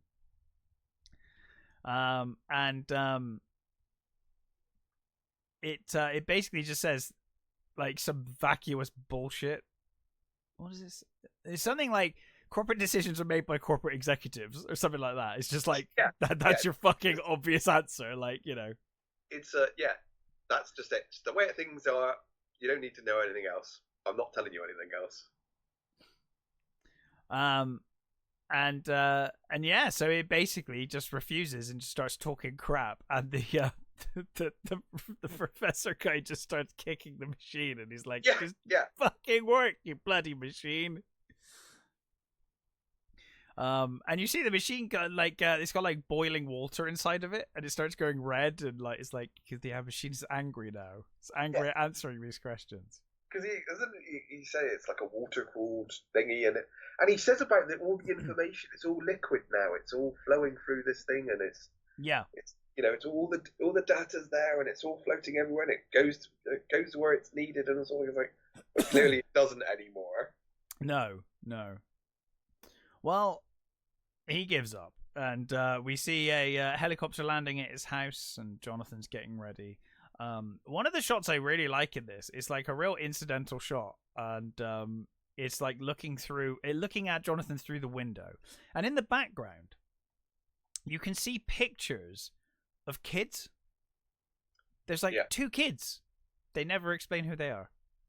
Yep. But there's just 2 portraits of kids on the wall, and you're like, wow, did he have kids at one point? Like, were they taken away? Like, what the fuck's that? Like, it's just there. They don't talk about it. They don't mention it. They don't say what happened to the kids or anything about the kids. They were just there. They were. And of course, it's the next lady has arrived. So he heads to greet her. And of course, it's Ella. I think it's probably the first time, other than when he's playing the game, that you actually see Jonathan smile. Mm-hmm. He's genuinely happy, and she's genuinely happy too. You can kind of see in her face. She's happy to see him. Yeah, she does seem happy to see him. Yeah. Well, like happy as she can be for a kidnapped woman who's yeah. But yeah, they have they have a clearly a deep connection, but it's a very awkward exchange when they're talking. See, I don't think it is a deep connection. On his part, I think it is a deep connection. On hers, oh, I don't know. I kind of got from her that she wanted to, but kind of. Or did you think it was the other way? Like she was actually quite happy at her corporate thing now? Yeah. No, I think she basically because he asks her about her and she says she's got the corporate and she's got a kid. Yes. They have a kid. Yeah. And I think it's. I guess she loves her kid, but for me, I think it was a case of she wasn't really taken away. She just went. She was. I think he was told you think the corporation lied to make him feel better about himself? Yeah, I don't think it was a case of that. She was taken by this corporation. I think she went willingly. I don't think she was attached to him at all. Yeah, maybe you're right. I think he was almost just like another, like all those other girls. He was kind of just like another assignment for her. Well, I mean, she mentions that this corporate guy that she's with now has a lover, and Yeah, and she does sleep with him. Yeah. She clearly sleeps with him, but I don't think she's attached to him in any way. Yeah. Her. Well, I mean, she has. I mean, at this point, she has been sent by the corporation. That's the only reason. Yeah, her whole purpose is to talk to him and persuade him, almost like last ditch effort on the corporation to talk him down, as it were. Yeah. And they must be desperate because this is the one thing Bartholomew was like, absolutely not happening, buddy. Yeah. But yeah, and they do. He does kind of tell her while they're in bed. He does. He does open up. Yeah. And but I don't think she doesn't really understand why he's doing what he's doing either. No. Well, I guess she's fully indoctrinated now, one way or another, isn't she? She's in the corporate structure. And I love when they're outside. They're like talking some more, and like you said, she's saying she doesn't understand, and the next game's going to be even worse. There's even less rules, and she says you're going to die, Johnny, if you do that. And I love that it becomes a breakup. It becomes like a breakup scene because the rain starts. It's like rain comes down, and it's like, oh no, it's. Yeah, it does. It does. It feels very because it's actually it's almost like this sort of cliched idyllic thing because they ride the horses. They go off for a horse ride, and they go to bed, and then the breakup starts raining, and it feels like the very much like a cliched thing, but it also works. It works very well, and I love when it cuts from that to Jonathan still in his coat, still covered in rainwater, watching videos of her as she's about to leave.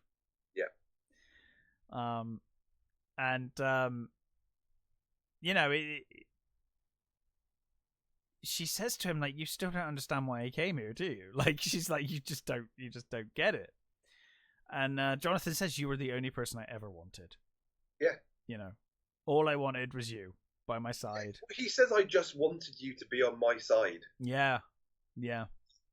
He thought that he'd got it in his head that she loved him, they loved each other, they were a proper couple, she was taken away from him, and he thought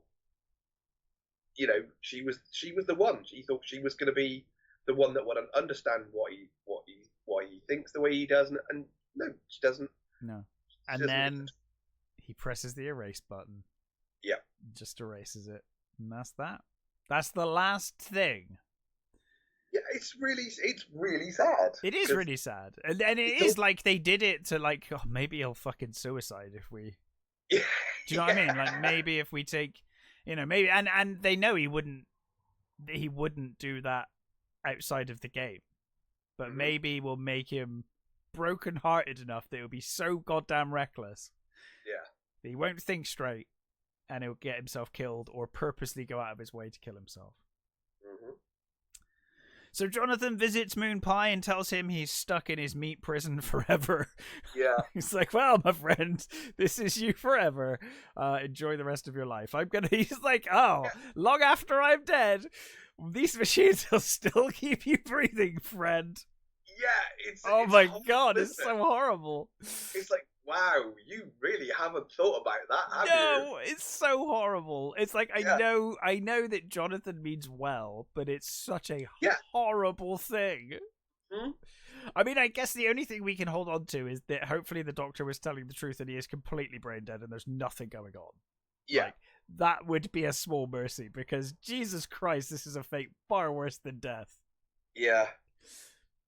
Yeah. And it's actually kind of a cool room as well, though. He's got that sort of window that looks at the sky, and he's in that sort of perspex tube. Yeah, it looks like the old hair perm things, but like it's like a massive thing that goes around his whole head. yeah. or like a 70s space helmet, but bigger. But yeah, so that's that, and now it's time for the bloody game. Of course, all of corporate's there. Bartholomew's there, looking as evil as physically possible. Well, they do it even worse now, because they've got him almost sort of like, when you see him, he's almost a constant reflection, and he's in complete darkness, and he's just sat there, like staring in front of him. And you get these really cool shots in this bit. I love the shot when he comes into his team and all the team are looking at him like, you're a dead man, buddy. You've got him pulling his putting his suit on and stuff, and he comes out from the locker room, and they're all sat there, and no one's saying anything. No, they're all just staring at him, and it feels very much like they all know this is the end. Oh, they know, they know full well. Yeah.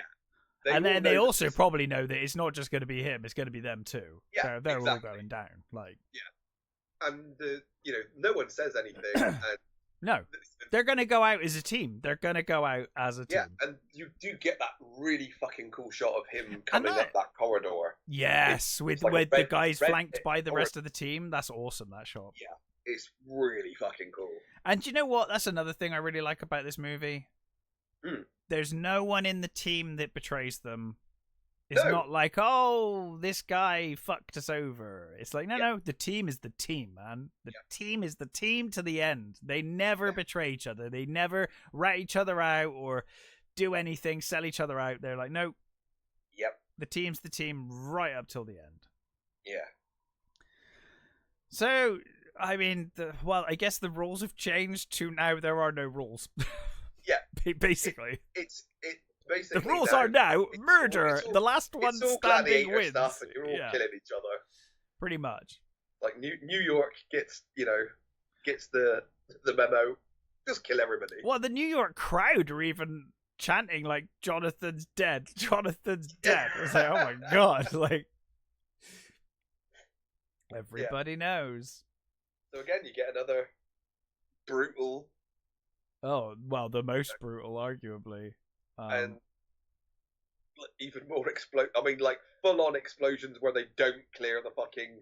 Because it becomes so apparent that this is just murder. Yeah, and there's no more, like, punching in the back of the head. It's all, like, punching straight in the fucking face and just, like, brutal punching people when they're on the ground, running people over with bikes. Just awful. They're like dragging people as well by their skates and like pushing them into walls, and And you get the feeling that the coach, at least the low-level coaches, didn't know this was happening. Because, the Houston coach is horrified. Coach certainly doesn't. No. The Houston coach is horrified. Yeah. He's like, what the fuck? But yeah, sorry, New York presumably knew what was going on. I don't know. Well, no, because he says about the Oh, no, because he's the one that complains to Rusty, the corporate guy, isn't he? Yeah. Yes. And it's the other coach that says, this was never about the game. This was never about the game, yeah. And the New York coach is, completely baffled. Yeah. By it. It's like, I don't understand. Yeah. Jonathan gets battered, but he keeps getting back up, and he keeps defeating everyone that comes at him. Yeah, and you slowly get the list of players on the board, all the white lights going out, the red lights coming on, until the point where there's literally just him and a biker and another skater on the other side. On the opposing team. Yeah. And just and by this point, as you said earlier, the fucking stretcher guys are like, no more stretchers, fuck it. There are even stretcher guys. Yeah, the stretcher guys are getting killed. Dead, out, cold or dead. And as somebody says, no one else is fucking going out there.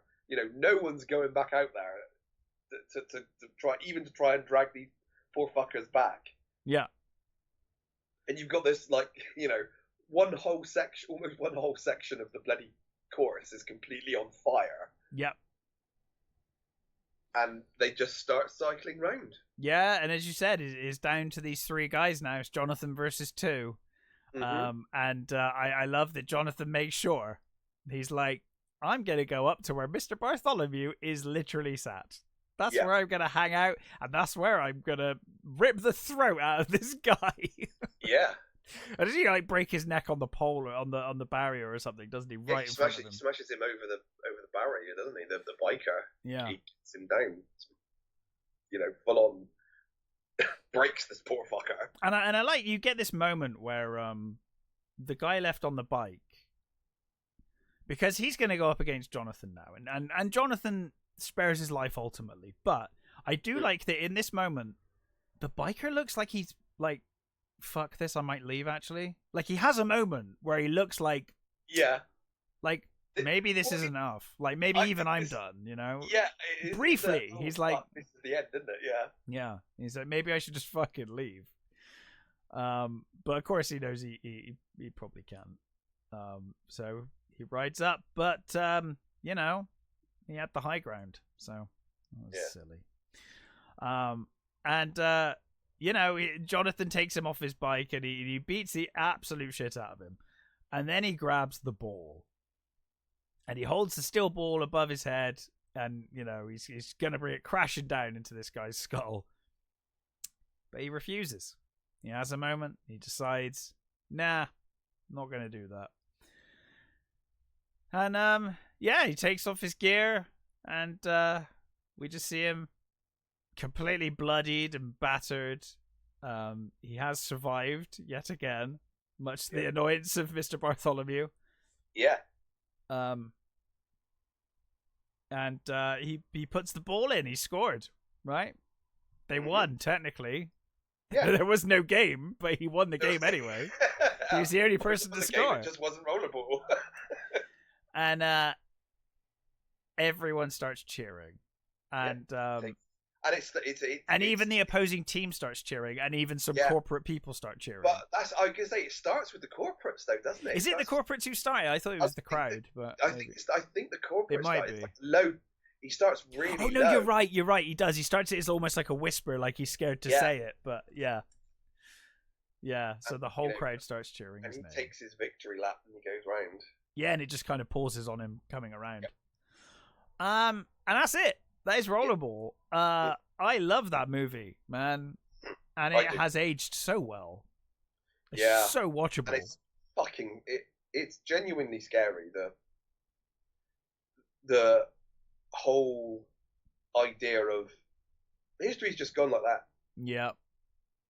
And the idea of you could argue the world's controlled by corporations now, but that's such overt corporate control. Yeah. Where literally corporations have replaced cities and have replaced, everything. And I think in the end, I don't think Jonathan makes any difference. Oh God, no. Yeah, after he's and what's he gonna do? He's just gonna go to the next game and the next game, and he will get killed eventually. Like this will just keep going until he's dead. Yeah. And next time it'll probably be like, oh, the rules have changed. Now it's just Jonathan versus fucking 10 people. You know. Yeah. Like he's gonna die. Like ultimately, he's gonna die. And the society's gonna fucking collapse because they won't have anything. They're gonna lose all their history. Yeah. They'll have nothing. Well, they don't want the history because the history represents. You're going to find throughout history where individuals have made differences and have mattered and have overthrown corporations, have overthrown governments, have overthrown dictatorships. Yeah, and that's the last thing they want. So of course the computer. They're gonna get to a point where they literally know nothing, and it's going to be completely unsustainable. Yes, of course, yeah. But yeah, I loved rewatching this. It was great. It was actually better than I remembered it being. And I had quite fond memories of this movie already. So. Yeah, I was, from my initial watching when I was, too young. I think I watched it when I was old enough to understand it, so I didn't have the reaction you had. But I understand that because I think I would have if I was younger. I would have thought it was boring. Yeah, and it's still a beautiful looking movie, and it is, yeah. It's really well directed. And god damn, it's a fun game. Norman Jewison, yeah. Like I genuinely, it's a great game they've invented, What I love is I think the movie the director did just before this was Jesus Christ Superstar. Yeah. So yeah, that's a bit of a difference. A little bit, yeah. And it still holds up as a brilliant movie. And have you seen the remake? I have not. Have you not? A friend of mine said the other day that they quite enjoyed it, but I have not seen it. Oh my god, are they? Is there something wrong? I know what the rest of that word was, Matt. I stopped myself because I don't want to. No, it's all good. You like what you like. No, I haven't seen it, dude. I refused to see it because I knew it was going to be shit, and I was like, I'm not watching that. Do you know what? I remember 3 things about that movie. Go on. 1, it was an absolute fucking mess. Right. I'm guessing all the social commentary is lost. Oh Christ, yeah. There's none of that shit. They weren't interested in that. The director didn't give a fuck about any of that. I remember that it was a complete mess. I remember Rebecca Romaine looked fucking amazing in it, and she gets her boobs out. Right. And I remember that the director got sent to prison because of it. Why? What? Yeah. Did you not know that? Why did he get sent to prison? So the director was John McTiernan, who did,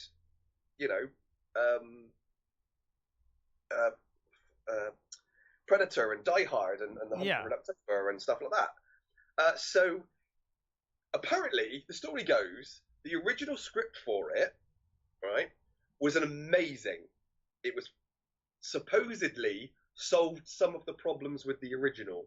Oh, okay. So they were going to it was genuine love letter to the original. We're just going to fix some stuff that, cool. But McTiernan didn't want to do that. He thought that, the 2000s audience wouldn't want the social commentary. They wanted to go for the more sports angle. Right. He wanted it to be cool and over the top and Pink's in it and Slipknot's in it. Oh God.